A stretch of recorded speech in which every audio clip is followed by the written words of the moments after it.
Amanda, Camilinha, Carlos, Emerson, Gerlene, Júlia, Yasmin, Isabel, Jamile, Juliana, Júlio, Karen, Camila Augusta com uma nobríssima companhia, né? Agora já não vai mais poder apagar a câmera, né? Vai ficar aí a aula toda, né?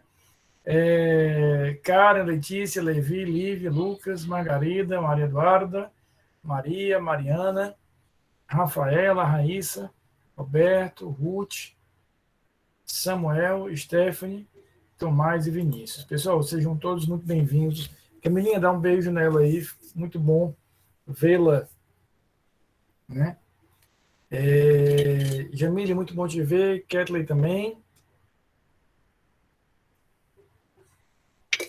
Jamile e Kathleen sempre me fazem companhia aqui para não me sentir tão sozinho, né?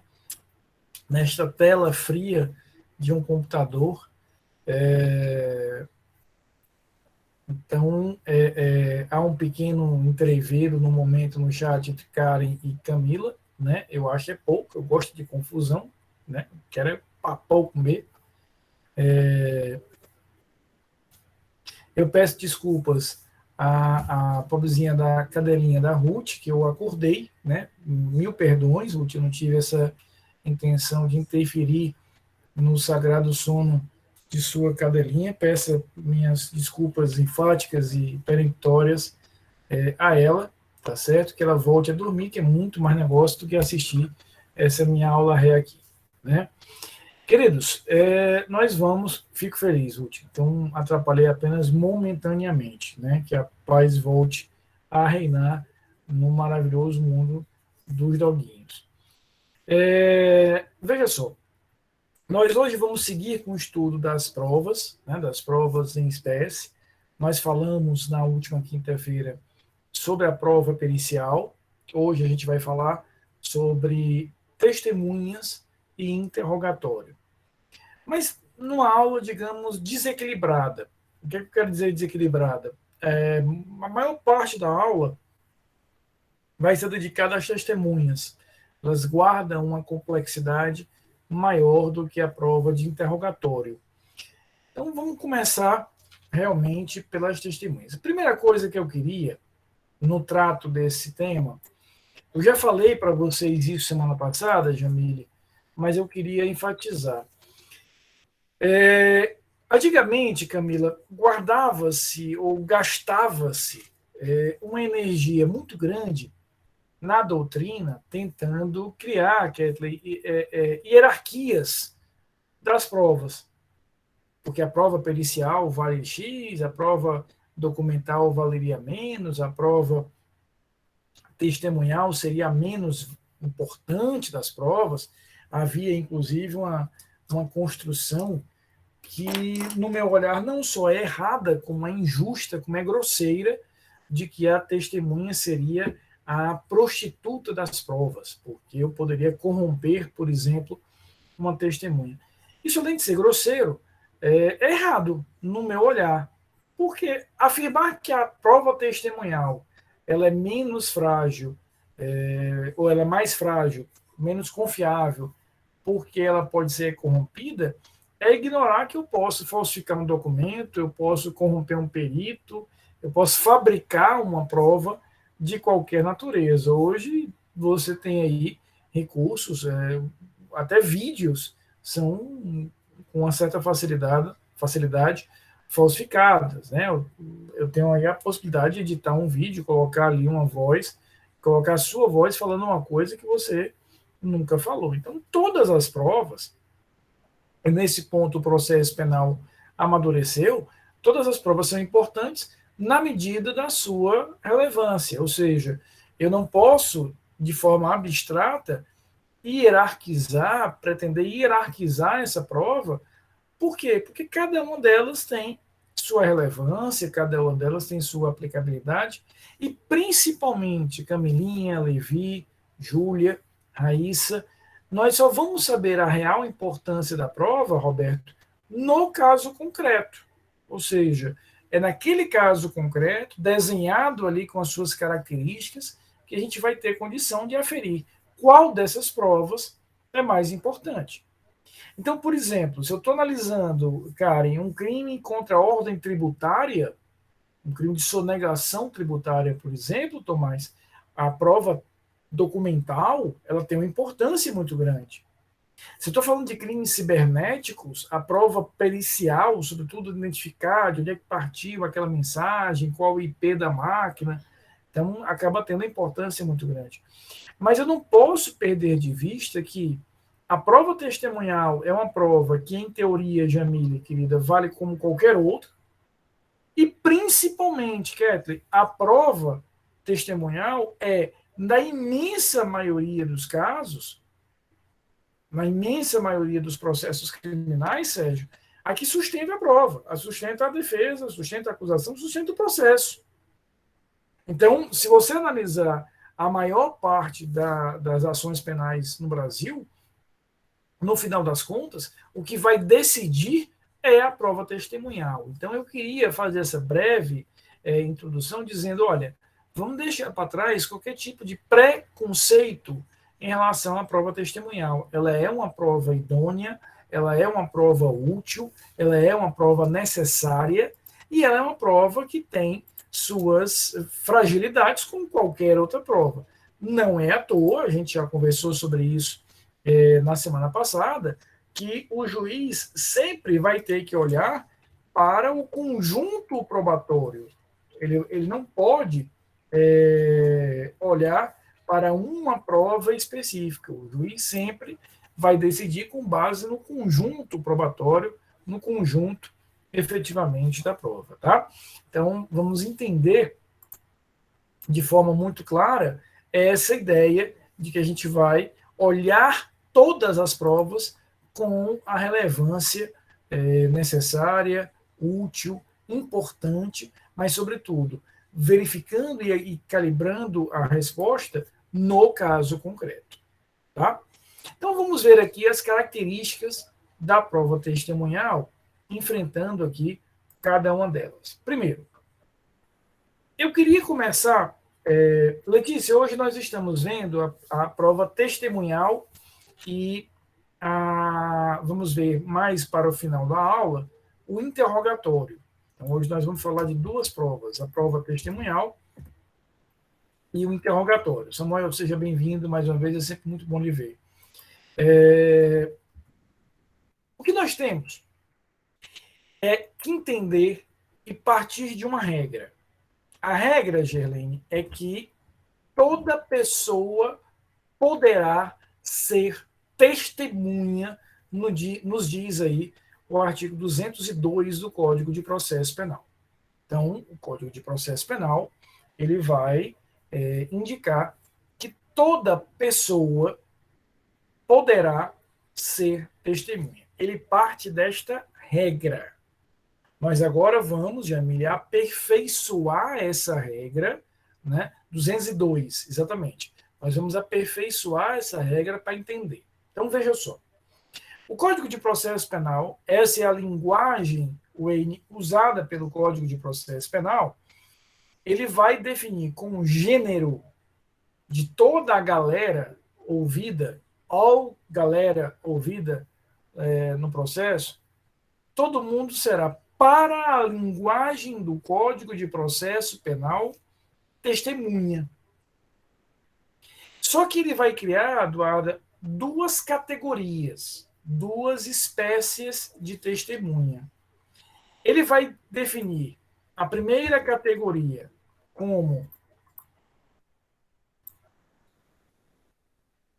testemunha compromissada e a testemunha não compromissada. Vou dar aqui 5 minutinhos de atenção para a gente entender isso aqui. O código, Samuel, coloca todo mundo no guarda-chuvas da testemunha. Todo mundo é testemunha. Mas ele cria aqui duas categorias. A testemunha compromissada e a testemunha não compromissada. Compromissada de quê, Rafael? Que compromisso é esse? Veja o que nos diz o artigo 203. A testemunha fará, sob palavra de honra, veja que coisa moderna, a promessa de dizer a verdade do que lhe souber e lhe for perguntado. Do que souber e lhe for perguntado.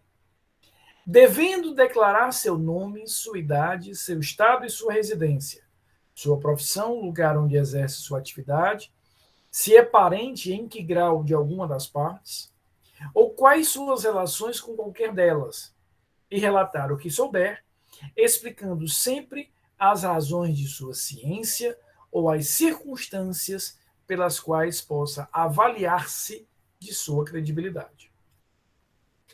Traduzindo para um português claro, o que está aí no 203, Kathleen, a testemunha tem que falar o que sabe e o que tem conhecimento. Tanto assim é que nós vimos Levi, Camila, né, ou Eduarda e outras aqui que viram comigo lá em Penal 3, o artigo 342 do Código Penal. O artigo 342 do Código Penal define o crime de falso testemunho. E ele vai dizer que é crime aquela prática da testemunha devidamente compromissada. Aqui é o Código Penal, tá? Então veja o que diz aí o 342. Fazer afirmação falsa ou negar ou calar a verdade como testemunha, perito, contador, tradutor, intérprete em processo judicial administrativo, inquérito policial e juiz arbitral. Então, a testemunha compromissada, que é essa do artigo 203, ela tem... Jô, fica tranquila, tá? Sem problemas. Começamos quase agorinha. Então, a testemunha compromissada é essa que tem a obrigação de falar e de falar a verdade. Então, o código ele cria aqui duas categorias: a testemunha compromissada e a testemunha não compromissada. Daqui a pouquinho, eu sei que vocês têm essa dúvida na cabeça, mas daqui a pouquinho nós vamos ver, Camila, em que situações, em que hipóteses eu não vou prestar o tal compromisso. Daqui a pouco eu vejo isso. Vamos só primeiro entender que a estrutura de organização do código. Então, ele colocou todo mundo na categoria testemunha. E ele diz, olha, existem algumas testemunhas que são as testemunhas que vão prestar o compromisso de falar e de falar a verdade. Existem outras testemunhas que não prestarão, daqui a pouco a gente vai ver por quê, este compromisso.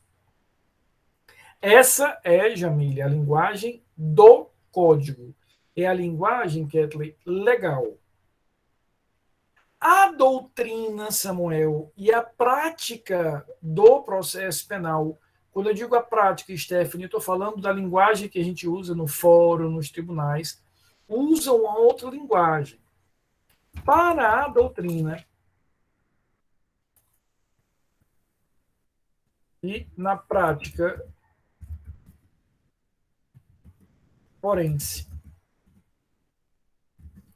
testemunha é aquela que prestou o compromisso.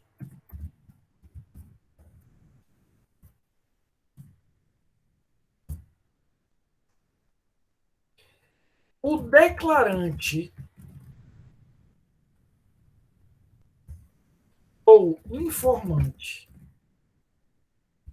para a doutrina e na prática é aquela pessoa que não presta o compromisso.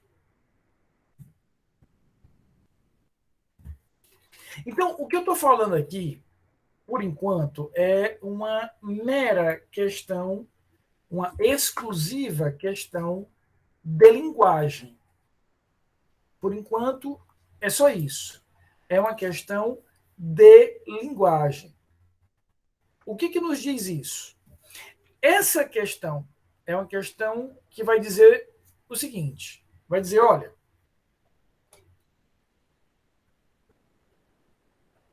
aquilo que o código, Lucas, chama de testemunha compromissada é o que a doutrina chama realmente de testemunha. A testemunha não compromissada, Lucas, daqui a pouco, repito, a gente vai ver em que situações ela não presta esse compromisso. A doutrina vai chamar apenas de declarante ou informante. Então, na hora que você abre um processo ou um inquérito policial, Samuel, quando você vê lá depoimento de uma testemunha, termo de declarações de uma testemunha, significa dizer que ela está falando ali um termo de depoimento de alguém que prestou o compromisso. Na prática, nós vamos falar em declarante ou informante, né, se e somente se, né, nós estivermos falando de alguém que não prestou o compromisso. E qual é a diferença disso aqui, Jamile? A testemunha, essa testemunha que prestou o compromisso de falar e de falar a verdade, o que ela fala, as informações que ela traz ao processo, valem como prova. Tem uma presunção de veracidade, de verdade. Tem valor, Lucas, probatório. Aquelas informações do declarante, aquela pessoa que não prestou o compromisso de falar a verdade, tem um valor probatório, Camilinha, menor. O que ela fala vale como um indício. Então, a testemunha, ao falar, o que ela fala vale como prova. O declarante vai informar coisas, vai trazer informações ao processo, mas o que ele fala vale menos, digamos assim. Vale como um mero indício. Rafael, do ponto de vista prático, qual é a diferença? A diferença é a seguinte: o juiz pode, Júlia, fundamentar toda a sua sentença em testemunhas. Aquilo ali é prova, vale como prova. Mas ele não pode fundamentar a sua sentença nas informações prestadas pelos declarantes. Por quê? Porque o valor probatório é menor. Vale como mero indício. E aí você poderia me perguntar, Rafael, e qual é a razão de ser de você ouvir um informante? Ora, porque aquela informação que nós temos, que foi prestada pelo informante, pode trazer ali um dado importante para o processo. A partir daqueles indícios, ele pode construir uma outra prova. Lembra, Jamília, aquilo que nós falávamos semana passada. A prova, esse conjunto probatório, é para o processo um grande coxo de retalhos. Eu tenho ali várias informações. Então, o juiz vai somando essas informações. Agora, o que ele ouve de uma testemunha, portanto, daquela que prestou o compromisso, presume verdadeiro. O que ele ouve de um informante vale menos, tem menos importância, tem um impacto menor no valor probatório disso. Essa é a primeira diferença que nós vamos ter aqui. E claro, existe uma outra diferença, Lucas, que é o seguinte: se a testemunha, aqui eu me refiro à testemunha como aquela que prestou compromisso, obter uma informação que ela tenha, ou falsar a verdade, mentir, ela vai responder pelo crime de falso testemunho. O informante não. Então eu queria, agora a gente vai ver que situações são as que eu dispenso o compromisso, mas eu queria que a gente tivesse aqui na cabeça o seguinte: o código chama todo mundo de testemunha e cria duas categorias, a testemunha compromissada e a não compromissada. Essa é a linguagem do código. Nós temos na doutrina uma linguagem diferente, onde a doutrina, Kathleen, vai chamar de testemunha só aquela que presta o compromisso. Se você não prestar o compromisso, você é tratado como informante. Ou seja, aquilo que você fala tem uma importância para o processo, mas tem um valor probatório bem menor do que aquilo que a testemunha fala.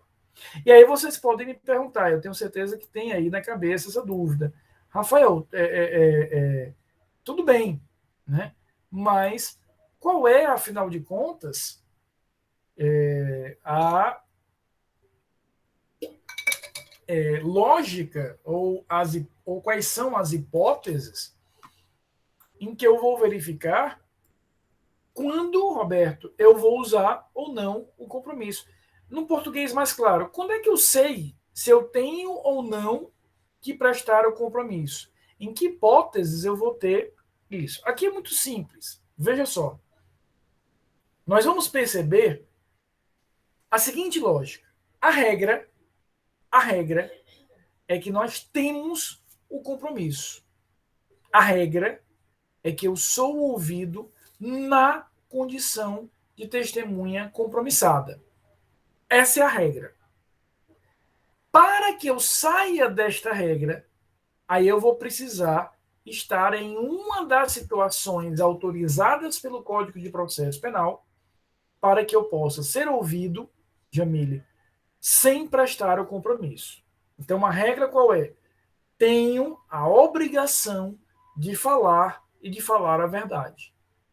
É daqui que eu vou partir.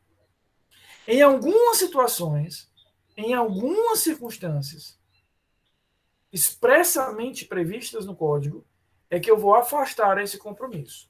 Onde é que eu encontro isso? Veja o que nos diz aqui o artigo 208 do Código de Processo Penal. E preste atenção, Samuel, na linguagem. Não se deferirá o compromisso. Veja que a linguagem, Camila, é uma linguagem assertiva. Não se deferirá o compromisso. Ou seja, não vai rolar compromisso. Então, não se deferirá o compromisso. Aqui alude o artigo 203. Aos doentes e deficientes mentais, aos menores de 14 anos, nem às pessoas a que se refere o artigo 206. E o que nos diz aqui o artigo 206? A testemunha não poderá eximir-se da obrigação de depor. Poderão, entretanto, Jamile, recusar-se a fazê-lo o ascendente ou descendente, o afim em linha reta, o cônjuge, ainda que desquitado, o irmão e o pai, a mãe ou o filho adotivo do acusado, salvo quando for possível, por outro modo, obter-se ou integrar-se à prova dos autos. Vamos organizar, porque foi muita informação aqui. Vamos começar do começo. Portanto, qual é a regra? Eu sou testemunha, eu tenho que prestar o compromisso, aquele compromisso lá do 203. Nesses termos, que é do 208, eu não vou prestar o compromisso. Qual é a consequência processual disso, Karen? Eu sou ouvido na condição de informante. Tá, Roberto, vou só fechar a ideia e já te ouço. Então, eu sou ouvido na condição de informante. Que situações são essas? Enfermidade mental, menores de 14 anos e parentes nestes graus aqui do acusado. Claro que essa linguagem do 206 é uma linguagem muito antiga. Veja que ele fala em desquitado. Na verdade, a gente vai atualizar isso aqui para divorciado. Veja que ele enfatiza, Roberto, o filho adotivo. Ora, a Constituição de 88 já aboliu qualquer diferenciação entre filhos.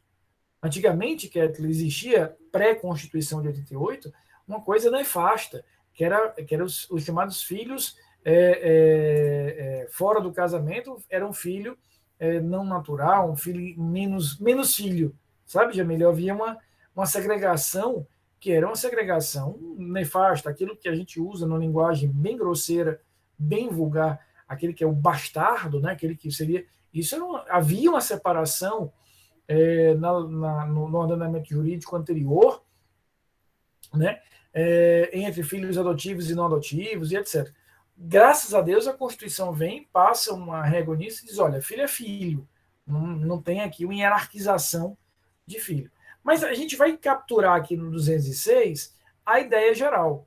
Então, veja, ele está dizendo que esses parentes do acusado, ascendentes, descendentes, irmãos, cônjuges, as pessoas com enfermidade mental e as pessoas menores de 14 anos, elas não irão ter deferido o compromisso. Portanto, elas são ouvidas na condição de declarantes. São ouvidas, trazem informações ao processo, mas essas informações têm valor meramente indiciário. A Isabel toca aqui numa pergunta que era exatamente o que eu ia tratar agora. Professor, essa parte de doentes e deficientes mentais se refere aqui a doenças, né? Na verdade, Isabel, aqui o legislador processual penal, ele usa uma linguagem muito pragmática. Ele traz uma linguagem assemelhada, Isabel, com aquela que você vai encontrar lá no artigo 26 do Código Penal, quando ele trata de inimputabilidade. E ele propositadamente deixa em aberto. Por quê? Porque somente no caso concreto, e muitas vezes, Isabel, com a necessidade de produção de uma prova técnico-pericial, é que eu vou conseguir aferir se aquela pessoa tem de fato uma enfermidade que a incapacita de ser ouvida como testemunha. Então, o legislador aqui ele fez uma escolha, no meu olhar, até inteligente, porque ele não delimitou claramente isso. Em outras palavras, é no caso concreto que a gente vai ter condição de avaliar qual o grau de comprometimento. Fica tranquila, Stephanie, não tem problema nenhum, não, querido. Eu entendo perfeitamente essas oscilações. Então, o juiz vai ter que avaliar no caso concreto, e muitas vezes até se valer de um apoio técnico especializado, para saber o que é que ele tem ali, se ele pode ou não pode ouvir. Mas aí, Isabel, a gente precisa entender, e é importantíssimo que a gente faça sobre o artigo 208 uma interpretação teleológica. O que é interpretação teleológica, Lucas e Jamile? É aquela interpretação que eu quero buscar o quê? A finalidade da lei.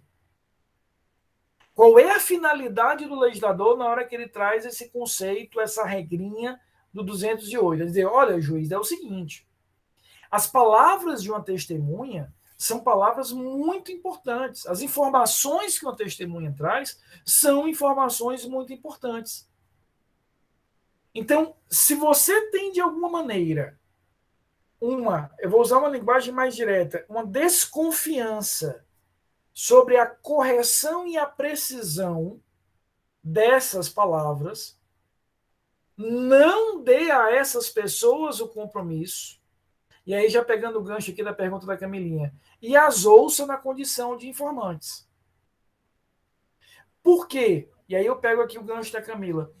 Porque na hora que você dá um carimbo ali, Samuel, e diz, essa pessoa é testemunha, o que é que você está dizendo? Olha, o que ela está falando tem uma presunção de verdade, vale, Kathleen, como prova, e eu posso fundamentar minha decisão com isso. Então, a interpretação que a gente vai ter que fazer, e a pergunta da Isabel é muito interessante nesse sentido, é uma interpretação teleológica alcançando aí a finalidade do legislador. O que ele quer dizer é o seguinte, juiz, olha, uma criança de 10 anos, uma criança de 12 anos, por mais articulada que ela seja, ela ainda não tem um desenvolvimento pleno para que ela possa aferir não apenas o que foi que ela viu, mas as consequências daquelas palavras. Olha, juiz, uma pessoa com um desenvolvimento mental retardado incompleto, com uma enfermidade mental, ela muitas vezes vai ter uma. E aí, Isabel, olha o ponto. Ela vai ter uma percepção da realidade eventualmente alterada. E aí, receber essa informação com a etiqueta, com o rótulo de que aquilo ali é uma testemunha, pode trazer para o processo uma consequência muito pesada. Da mesma forma, repito, ainda na interpretação teleológica, a gente vai perceber, e quando eu faço assim, eu fico percebendo o tamanho da minha testa, é a testa de todos nós, minha Nossa Senhora. Né? Eu digo, é uma mente brilhante, Jamil. Eu vou dar aula assim agora. Então, a gente tem uma interpretação teleológica, né, que é a ideia de que o parente do acusado, Roberto, eu não posso esperar do cara uma certa isenção. Como é que eu vou receber? A Margarida até ligou a câmera depois disso, só para ver minha testa. Eu percebi, eu tô de olho. É gigante, é uma coisa. Um dia desse eu participei, Samuel, lá na faculdade, na faculdade de Sá, né, onde eu também sou professor, participei de uma mesa, num evento lá. Não, mas dá nem para comparar, não dá nem para começar a comparação, não venha com essa, não. Samuel, eu participei de uma mesa com 2 professores muito queridos, inclusive um deles foi meu aluno, e hoje eu tenho a alegria de tê-lo como meu colega professor. Quando eu olhei, Kathleen, que os 3 ligaram a câmera, era cada qual mais careca do que o outro. Eu disse, bem, nós estamos aqui diante de uma banca formada por mentes brilhantes, né? Se não por dentro, pelo menos por fora, né? Uma coisa que realmente tem isso. Camila é testemunha que eu tive cabelo em algum momento da minha vida. né? Estou ficando velho e estou ficando Eu acho rapidamente velho. que Né? o meu maior medo, professor, é um dia ficar careca. Rapaz, Porque tenha não, só que é essas tranquilo. entradas aqui eu já fico nervoso já. Cara, a gente tem que relaxar, né? Eu sou a quarta geração, eu não ia decepcionar minha família, né? Não sou eu que vou quebrar uma tradição. Aí é tranquilo. Aí é o único cuidado. Aí por isso que eu deixei a barba, Samuel. Porque aí, em área construída a gente mantém um certo padrão, Roberto, né? Na hora que você percebe o volume de área construída, né? Sabe aquela história de que você incorpora, Lucas, na área construída da casa garagem? Pronto, é mais ou menos essa estrutura que você tem. Exatamente, Helena. Então, a rocha. Mas aproveite, meu filho, usa esse cabelão aí que um dia, né, pode ser que falte. Então, veja só, o objetivo do legislador, né, efetivamente, Ruth, eu estou percebendo aqui, eu já notei aqui, inclusive, o seu registro, né, botei aqui uma marquinha aqui na chamada. Ó, então, a gente vai ver que a intenção do legislador é dizer, olha, como é que eu posso exigir, Roberto, do pai do acusado ou da filha da acusada um grau de isenção, de técnica, para que eu possa etiquetar aquilo ali como prova. Então, aqui o 208 que nos diz é isso, olha, essas pessoas serão ouvidas, mas serão ouvidas na condição de informantes, tá? Para que a gente possa trazer isso. Lucas, eu já te ouço, eu quero só ouvir o Roberto, que já tinha pedido anteriormente a palavra. Pode falar, Roberto, por gentileza. Professor, acredito até que você já tenha respondido aí, mas eu vou colocar aqui uma situação onde uma da testemunha é uma pessoa interditada, acima de 18 anos, então ele possui um tutor, perfeito? Perfeito. Ele é considerado, por ser uma pessoa interditada, vamos supor que ele seja um usuário de droga, por isso que ele é interditado, tá certo? Certo. Ele pode ser testemunha, mas vamos supor, eu sou o advogado da vítima, eu posso e assim ele foi colocado como testemunha pelo advogado Pelo Ministério Público. exatamente. Aí eu posso desconsiderar ou pedir para desconsiderar por Tua ele pergunta, ser tua pergunta, interditado. tua pergunta é ótima, Roberto. Muito boa sua pergunta para que a gente possa entender o seguinte. Veja só, Margarida. O Código de Processo Penal, de forma expressa, traz essas três categorias. Ou seja, essas três categorias de pessoas serão ouvidas na condição de declarantes. Mas isso não significa dizer, Samuel, que esse rol seja um rol necessariamente taxativo. A jurisprudência, Roberto, ela vem incorporando outras pessoas. E qual é o referencial, qual é o norte, qual é a bússola que a jurisprudência usa?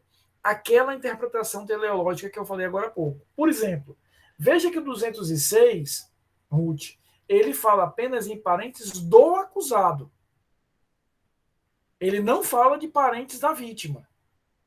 Mas o que foi que a jurisprudência percebeu, Margarida? Como é que eu posso obrigar que o pai da vítima, o filho da vítima, tenha uma isenção, uma correção nas suas palavras, a ponto, Jamile, de eu rotular como testemunha, e se ele faltar com a verdade, eu acusá-lo de falso testemunho. Ele está muito próximo do fato. Ele tem um interesse muito direto no fato. Assim como também eu não vou deferir o compromisso, Roberto, a qualquer pessoa que eu perceba que tem interesse no processo. Tanto é que o juiz pergunta isso. O que é interesse no processo? É a ideia, Kathleen, que o resultado do processo não me é indiferente. Não me é indiferente nem para um lado nem para o outro. Isso é interesse. Interesse, muitas vezes, a gente associa só a grana. Não é isso. Não, eu tenho um interesse no processo. Eu quero que o réu seja condenado. Essa pessoa não deve ser ouvida na condição de testemunha. Eu não devo deferir a ela o compromisso. Então, a tua pergunta é muito interessante para que a gente perceba o seguinte: o 208 traz aqui três categorias previstas expressamente, mas ele indica uma ideia maior do que isso. Qual é a ideia? De que eu posso ter outros agentes, outras pessoas, que por outros motivos também devem ser ouvidas na condição de declarantes. Nesse seu caso, me parece que é um caso bastante claro, ou seja, se eu estou interditado, exatamente porque eu não tenho, pelo menos do momento, né? Pode ser que amanhã, dentro desse cenário, a gente tenha uma outra realidade, mas dentro do momento, eu não tenho a capacidade de gerir por meios próprios, né? A meus negócios, a minha vida e etc., como é que eu posso dar uma credibilidade probatória às suas informações? Então, legal a tua pergunta, e só para arrematar, para poder ouvir o Lucas, a gente tem isso. Esse rol é um rol que existe no artigo, mas eu posso estender para outros casos. Diga, Na realidade, eu queria só era saber, mas você acabou de responder, se eu poderia colocá-lo como declarante, não como... Pode. E aí eu volto àquela pergunta da Camilinha. Porque, diga. Porque já tem já fica diferente, né? Eu estou dizendo assim, se ele tivesse ido como testemunha, tá certo? E aí não soubesse que ele era uma pessoa interditada, eu, como advogado da outra parte, sabendo que ele é interditado, aí eu poderia pedir para que ele fosse apenas declarante, porque aí a força do depoimento dele seria diferente, não é isso, professor? Exatamente. Pronto, exatamente é isso que eu queria saber, se eu podia. E para finalizar, era saber se estava engessado o 208 só naqueles termos ali, ou poderia abrir para uma pessoa como essa. Pronto, obrigado, respondeu. E aí, até voltando, só para a gente arrematar bem e fechar essa ideia, veja, o que ele está dizendo? Não vou ouvir como testemunha. Então, a princípio, Camilinha e Roberto, a gente vai ouvir como informante. Agora, nada impede que o juiz perceba, Amanda, que é tão grave o comprometimento da isenção que não vale ouvir nem como informante. Isso pode acontecer. Tá? A princípio, o que é? Na hora que eu não defiro o compromisso, eu saio da categoria testemunha, vou para a categoria declarante. Mas pode acontecer do juiz perceber, no caso concreto, Margarida, que aquela pessoa é tão vinculada a um determinado interesse do processo que não vale a pena nem ouvi-la sequer nessa condição. E aí o juiz simplesmente não ouve. Tá? Lucas, pode perguntar, querido, por favor. Professor, só acrescentando na pergunta do colega, inclusive eu participei de um júri em que os advogados conseguiram desconsiderar uma testemunha do Ministério Público que ele era vagante, ele vagava pela estrada e ele passou por um posto no momento e viu uma coisa acontecendo e os advogados conseguiram desconsiderar aquilo ali. O testemunho dele foi totalmente... Porque muitas vezes essas pessoas, não porque desejam, obviamente, evidentemente, apresentam uma informação desconexa, né? Às vezes desviada da realidade, porque tem uma percepção diferente da realidade, né? Quando você vai, eu volto um pouquinho àquela pergunta da Isabel, quando você vai, é um tema interessantíssimo, né? Eu recomendo que vocês façam a disciplina de medicina legal. Quando você vai estudar as psicopatologias, você vai ver que nós temos de tudo, por exemplo, a esquizofrenia, em que eu tenho uma ideia de perseguição, que aí eu crio um universo alternativo, muitas vezes, para fundamentar aquilo ali. Então, eu tenho detalhes técnico-periciais, que aí o que o código está dizendo? Cara, na dúvida não avança. Na dúvida, ouve como informante, porque aí você já descola daquela ideia da testemunha e vai dar um outro tratamento. Tá? Professor, agora só a pergunta que eu queria fazer para o senhor. Mesmo sendo considerados declarantes ou informantes, a legislação, a jurisprudência, há risco de eles incorrerem no crime de falso testemunho, mesmo assim? Mesmo sendo declarantes? Não. E a tua pergunta é legal para a gente fixar bem essa ideia. Na hora que eu não presto o compromisso, eu automaticamente estou saindo do 342, do crime de falso testemunho. O requisito essencial, Amanda, para que eu possa vir a praticar o crime de falso testemunho é ter prestado o compromisso. É uma condição essencial. Eu tenho que etiquetar ali aquela determinada condição. Então, se por algum motivo, ou porque eu estava numa das hipóteses da lei, ou porque o juiz entendeu que aquela parte, de fato, tinha algum tipo de comprometimento, de imparcialidade, de parcialidade, de interesse, e não ouviu na condição de testemunha, isso automaticamente faz com que eu me afaste do crime de falso testemunho. Professor, A gente poderia imaginar, só para fechar aqui, Lucas, rapidinho, a gente poderia imaginar uma certa ideia de ônus e bônus. Ou seja, a testemunha ela tem um bônus, que o que ela fala tem valor probatório, mas ela tem um ônus, ela pode responder por falso testemunho. Né? Já o declarante, ele tem um ônus. O que ele fala vale menos, mas ele tem um bônus, ele nunca vai responder por falso testemunho. isso seria uma espécie de excludente de ilicitude, professor? Não, isso é excludente de tipicidade. Ele De sequer tipicidade. preenche o requisito um dos elementos do tipo. Não é ilicitude. Porque na ilicitude a conduta ela é típica, mas ela não é ilícita. Veja a legítima defesa. Eu matei alguém. Tá lá, matar alguém. Só que neste caso, matar é permitido. No caso que a gente está tratando, sequer típica é, porque não preenche todos os requisitos. Porque na hora que ele fala a testemunha, eu não sou testemunha nesse sentido. Tá bom? Obrigado, Estou professor. adorando a aula de hoje, que eu estou vendo muita gente. Eu adoro quando isso acontece, não vou É mentir. só porque questão de concurso geralmente costuma cobrar essas coisas, né? Não, e é importantíssimo que você traga exatamente para a gente fazer essa conexão, que é importante. Tá? Obrigado. O artigo 207, ele traz uma regrinha mais extrema. Ele diz o seguinte: são proibidas de depor em qualquer condição. Aqui, Amanda, não tem nada a ver com compromisso ou não. Ele está dizendo, são proibidas de depor as pessoas que, em razão de função, ministério, ofício ou profissão, devam guardar segredo, salvo se, desobrigadas pela parte interessada, quiserem dar o seu testemunho. Então, o que a gente tem aqui? Se aquela determinada pessoa, Jamile, aqui eu posso exemplificar com o médico, o psicólogo, o advogado, um ministro religioso, um pastor ou um padre, por exemplo, o contador. Se ele, de alguma forma, recebe aquela informação, e é uma informação, Samuel, com características do sigilo profissional, ele não pode ser testemunha. A regra é que está proibido. Veja, inclusive, Lucas, que o código usou a palavra proibido. Não foi nem vedado, não será... Não, ele foi bem direto. E ele cria aqui uma válvula de escape. Salvo se desobrigadas pela pessoa interessada quiserem dar o seu testemunho. Então, vamos imaginar o seguinte. Eu sou réu de um processo, sendo acusado de um processo. Procurei a doutora Amanda para ela ser minha advogada. Quando a doutora Amanda me recebeu, nós estávamos ali numa relação profissional com sigilo cliente-advogado. Aí eu relatei tudo, disse que tinha sido eu realmente que tinha praticado o crime, por tal circunstância, pererê, parará. Só que, por algum motivo, a Amanda resolveu não ser minha advogada, não patrocinar a minha defesa. Procurei um outro advogado, e esse outro advogado está cuidando do processo.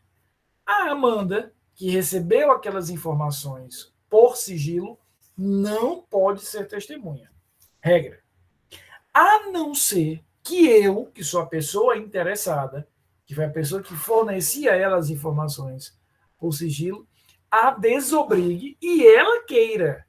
Vejam, o fato de eu desobrigar não obriga a Amanda a ser testemunha. Ela continua com a escolha. Por quê?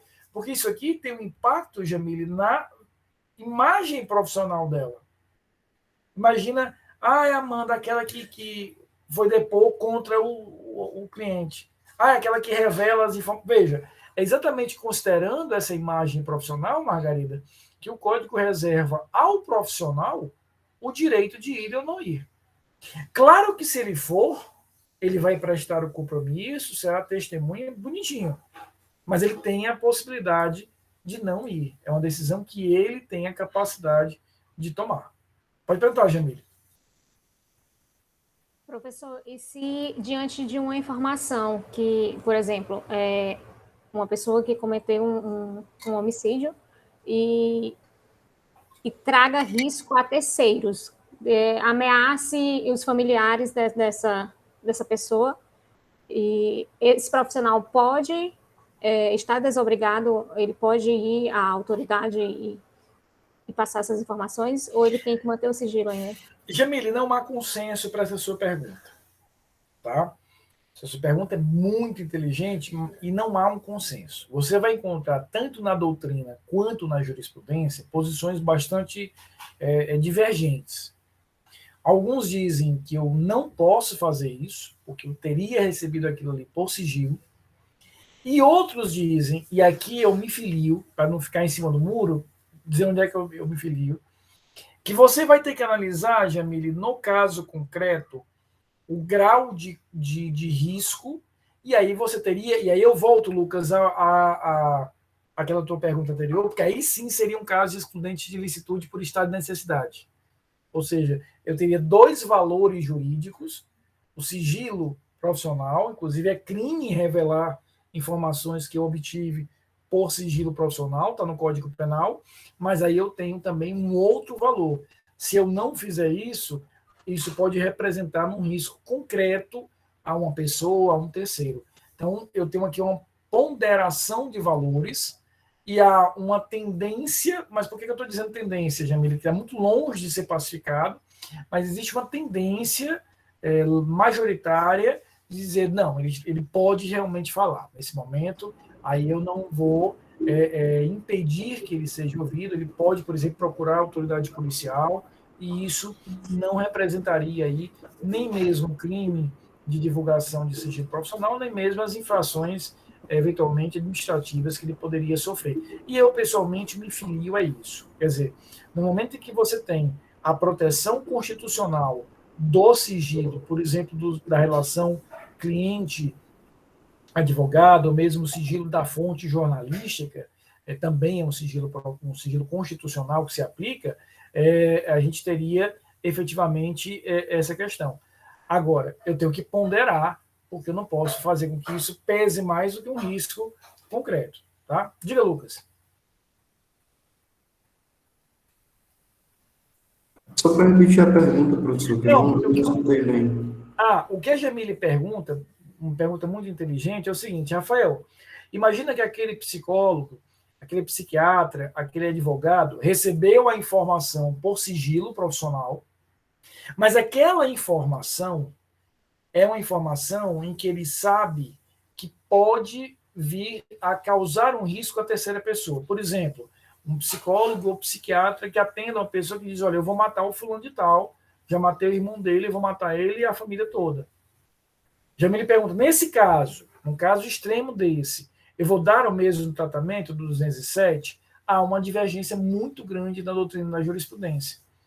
Mas eu realmente entendo que eu vou ter que avaliar. E aí, Jamile, a resposta é uma resposta que normalmente não nos agrada, que é a ideia de que eu tenho que avaliar no caso concreto, mas é porque realmente aqui só casuisticamente, porque vai depender muito não apenas da gravidade da ameaça que ali existe, mas principalmente de uma avaliação de que aquilo há uma capacidade concreta dela se realizar.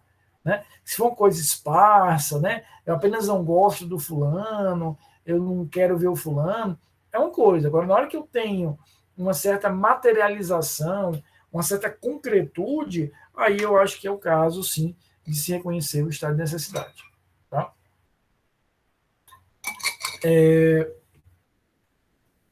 Júlio, então, eu já te respondo, Stephanie, mas só porque o Júlio aqui tinha me pedido para repetir. O que diz o 207, Júlio?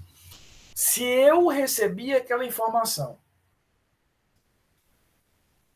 dentro de uma relação que contém, que está protegida por um sigilo profissional, imagina, por exemplo, um psicólogo em atendimento, um psiquiatra em atendimento, um médico, mesmo que não psiquiatra, ou mesmo a relação jornalística do sigilo profissional do jornalista, está lá na Constituição.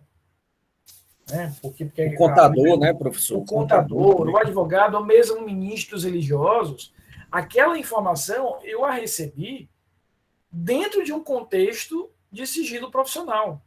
Veja que, inclusive, que o 207 é bem extenso. Função, ministério, ofício ou profissão. Então, essa pessoa não pode vir ao processo falar. A não ser, Júlio, que a pessoa interessada, ou seja, aquele que prestou a informação, autorize e ele queira, ou seja, Samuel, e ele queira, né? Então, a gente tem efetivamente isso. Então, repito, imagina que eu procurei um psiquiatra, um psicólogo, ou mesmo um padre no sacramento da confissão, da reconciliação, e eu prestei aquelas informações, ele não vai ser testemunha, salvo se eu autorizar e ele quiser, dentro desse contexto. Professor, Oi. no processo Lava Jato, né, os contadores, por exemplo, da Odebrecht, não se viu como testemunha, não é isso? Exato, exatamente.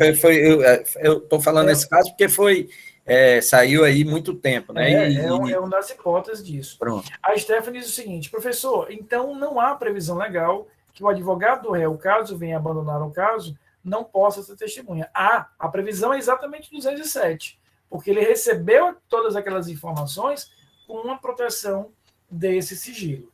Tá? Para a gente finalizar o estudo das testemunhas, veja o que nos diz aqui o artigo 204. O depoimento será prestado oralmente, não sendo permitido à testemunha trazê-lo por escrito. Não será vedada a testemunha, entretanto, breve consulta a apontamentos. Então, o que ele está nos dizendo aqui? Ele está dizendo, olha, eu não posso, efetivamente, chegar com o depoimento pronto e acabado. Tem que existir aqui, e é interessante o 204, o que ele quer criar aqui, Amanda, é uma espontaneidade.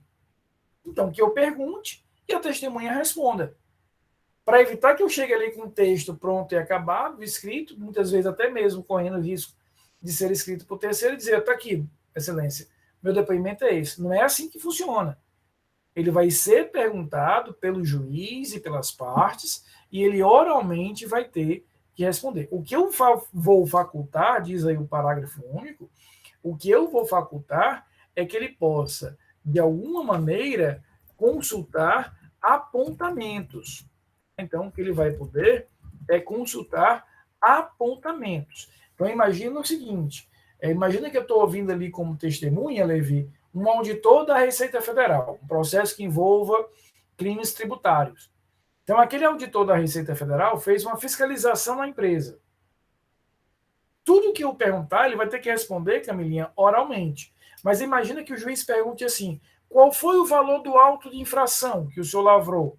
Ele disse, excelência, eu não me lembro do valor, mas eu tenho uma cópia do auto aqui, eu posso consultar? Veja, ele vai consultar aquela informação específica, pontual. Aí ele pode, tá? Eu já te ouço, Amanda, deixa eu só fechar essa ideia. O artigo 221, no entanto, no seu parágrafo 1º, diz o seguinte, o presidente da República, o vice-presidente da República,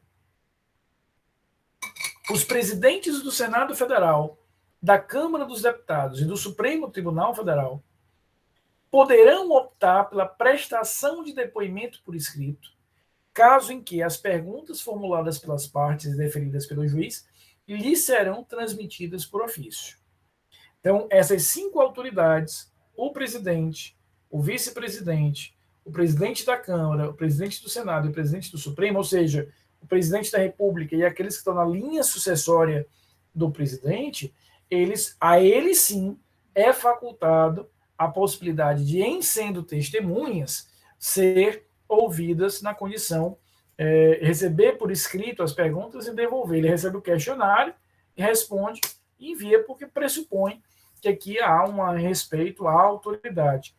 Houve, inclusive, uma discussão em relação ao ex-presidente Michel Temer, e essa discussão voltou e vai ser decidida agora pelo plenário do Supremo, ainda esse mês, em relação ao presidente Jair Bolsonaro, que é a situação do presidente ser ouvido não na condição de testemunha, mas na condição de investigado.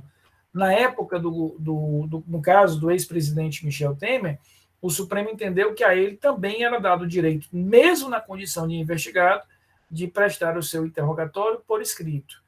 E aí ele, mais uma vez, foi chamado a decidir, vai decidir agora em relação ao atual presidente. Tá? Mas em relação ao presidente como testemunha, veja, há uma regra expressa aí no parágrafo 1º. Pode perguntar, Amanda, desculpa a demora, querida, só que eu queria fechar essa ideia.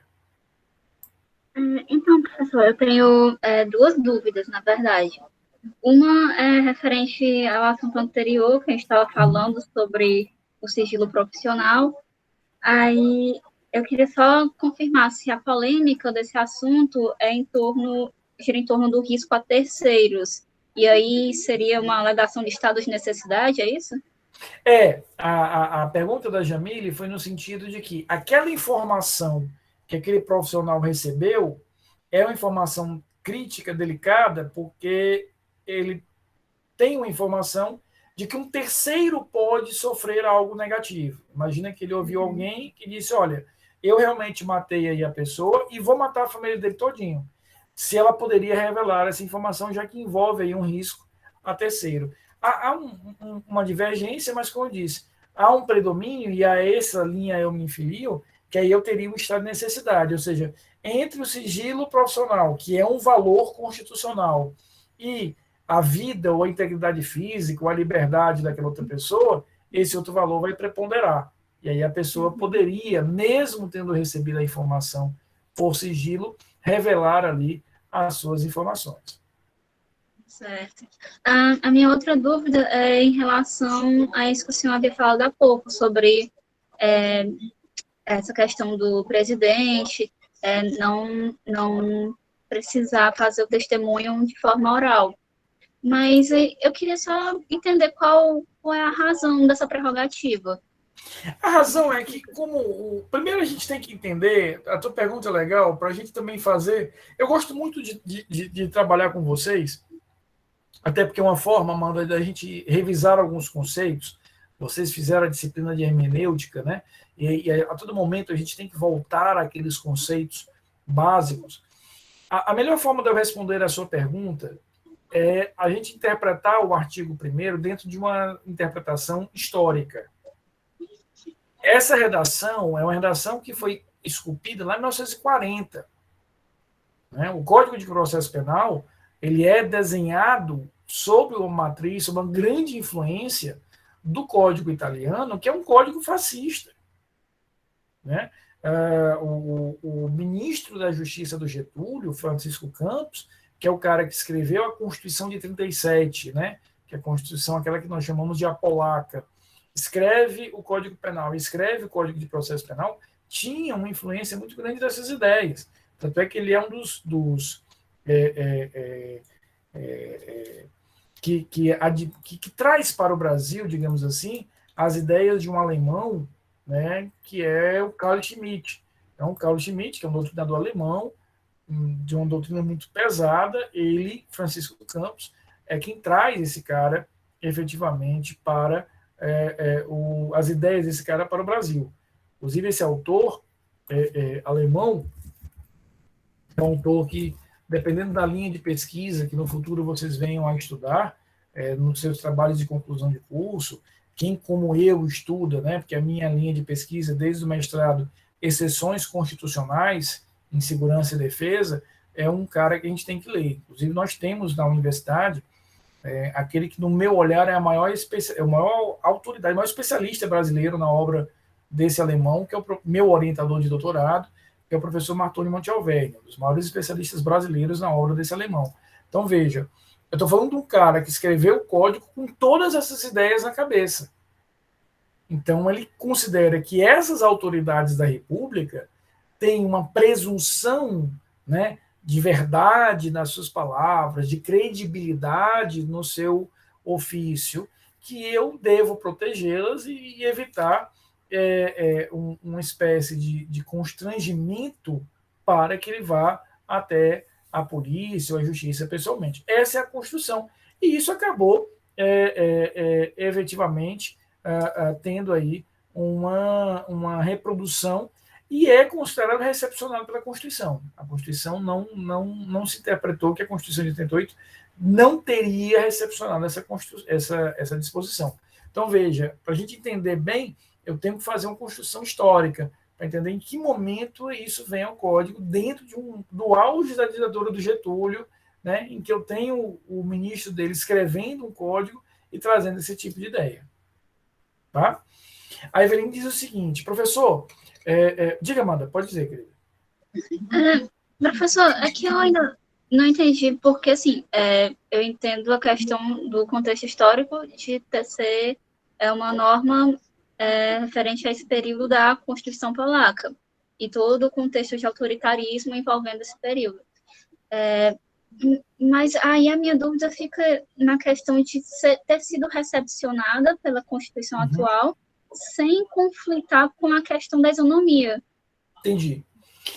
O que o Supremo declarou é que eu não estou impedindo que essas autoridades figurem como testemunha. Aí ofenderia a isonomia no olhar do Supremo. O que eu estou aqui, ela vai ser testemunha, ela tem que prestar o compromisso, ela vai responder as perguntas. O que ele apenas está alterando, e daí porque a tua pergunta é muito inteligente, o que ele está alterando é apenas a forma através da qual eu farei isso. Ele diz, olha, eu não estou desobrigando o presidente de ser testemunha.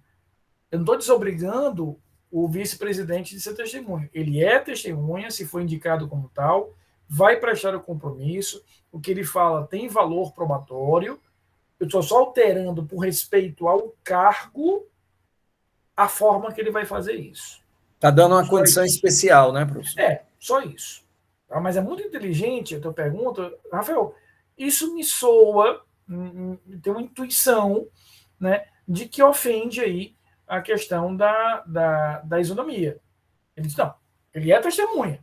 Tanto é que se ele, nessas respostas, ele mentir, né, eu sei que a gente aqui teria que fazer um exercício de grande criatividade para imaginar que uma dessas autoridades mentiria. Isso não acontece. Mas numa situação especial, né, hipotética, né, num país qualquer, a gente imaginasse que uma dessas 5 autoridades mentisse, ele responderia efetivamente pelo crime de falso testemunho. Infelizmente, isso é apenas hipótese, jamais vai se materializar, exatamente porque todos eles são muito apegados à verdade e à importância do cargo, né? Então, essa é a chave, ou seja, ele é testemunha, tem todo o peso de ser testemunha, só o formato que eu mudei. Tá? Mas gostei muito obrigada. Pergunta. Eu que agradeço, pergunta muito legal. A Evelyn diz o seguinte, professor, no caso de testemunho de menor de 14 anos, mesmo não prestando compromisso, terá um peso maior se o crime for contra a dignidade sexual? Na verdade, Evelyn, há uma construção bastante significativa da jurisprudência do STJ. Quando digo que há uma construção significativa, é que há um entendimento já reiterado. Não é uma súmula, não tem uma súmula, de que o peso da palavra da vítima, em geral, nos crimes contra a dignidade sexual, é maior. Agora entende, Evelyn, o fato de eu dar um peso maior não significa dizer que só aquela prova seja suficiente para condenar, porque eu continuo com aquela mesma base que nós vimos aqui na semana passada. É o conjunto probatório que condena. Então, sim, né, o fato de eu estar tratando de crimes que são crimes que normalmente são crimes clandestinos, né? São crimes em que eu não tenho testemunha de viso, testemunha presencial. É raríssimo você ver, por exemplo, raríssimo, eu já vi alguns processos com isso, mas é muito raro você ver em crimes dessa natureza prisões em flagrante, por exemplo. Muito raro. Né? Acontece, mas é raro. Então, tem um peso maior, mas não a ponto de ser suficiente para sozinha sustentar uma decisão. Tá claro? Pessoal, como eu falei para vocês, a aula de hoje ela é um pouco desequilibrada. Por quê? Porque a complexidade da prova testemunhal é muito maior do que da segunda prova que nós vamos ver, que é muito simples na sua compreensão, que é o interrogatório. Primeira coisa, interrogatório do réu é redundância. Interrogatório do réu, que é subir para cima. Porque só quem pode ser interrogado é o réu. Então, o interrogatório é privativo dirigido ao réu. Primeira coisa. Segunda coisa, o interrogatório é meio de defesa e meio de prova. Tanto é instrumento para que ele apresente a defesa, como o que ele fala. Lembra das aulas de processo penal 1, ele tem o direito ao silêncio, ele vai falar só se ele quiser, mas o que ele fala, efetivamente, vale como prova. Esse interrogatório ele é dividido em duas partes. Eu tenho a qualificação e tenho o mérito. Na qualificação, ele vai responder perguntas, Samuel, sobre quem ele é. Nome, endereço, estado civil. Aqui eu não vou falar em direito ao silêncio. Ele não tem direito a silenciar em relação a isso. O direito ao silêncio começa, Jamile, quando eu vou para a parte do mérito, que é onde eu vou perguntar sobre o fato. Você reconhece esse fato? Você o realizou? Realizou com que intenção? Aí ele tem o direito a permanecer calado e em silêncio dentro desse cenário. Tá? As perguntas são feitas pelo juiz, mas veja o que nos diz aí o artigo 188. Após proceder o interrogatório, o juiz indagará das partes se restou algum fato para ser esclarecido, formulando as perguntas correspondentes, se o entender pertinente e relevante. Então, em geral, quem pergunta é o juiz, e depois que o juiz esgotar as perguntas dele, ele passa a palavra à acusação e à defesa. Diga, Amanda, pode perguntar, querido.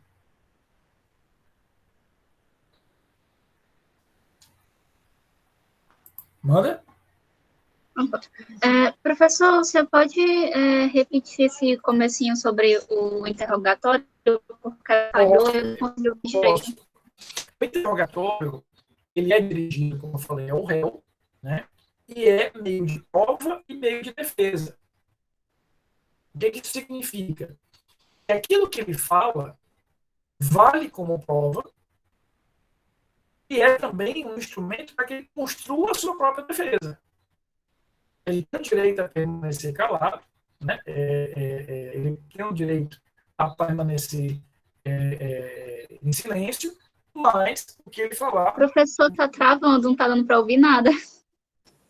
Verdade. Voltou? Melhorou agora?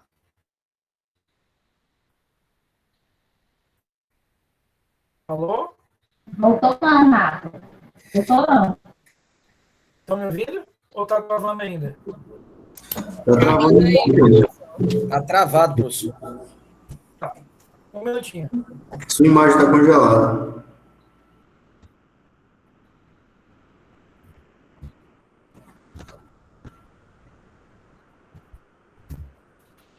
Voltou? Não, ainda não, né?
Voltou? Estão me vendo, vão me vendo melhor agora? Eu troquei aqui minha internet. Então, só para voltar. O interrogatório é meio de prova e meio de defesa. Então, através do interrogatório, o réu vai, se desejar, Amanda, porque ele tem um direito ao silêncio, apresentar sua versão e, portanto, suas teses de defesa, mas o que ele fala vale como prova. Eu estava dando aula agora no horário EF de processo penal 1, trabalhando exatamente com o direito ao silêncio. Eu dizia, olha, ele tem o direito de não responder, mas em respondendo, Lucas, aquilo ali é parte de prova do processo. Vai fazer parte dos elementos de prova. Tá? E aí ele vai responder ao juiz e depois às partes.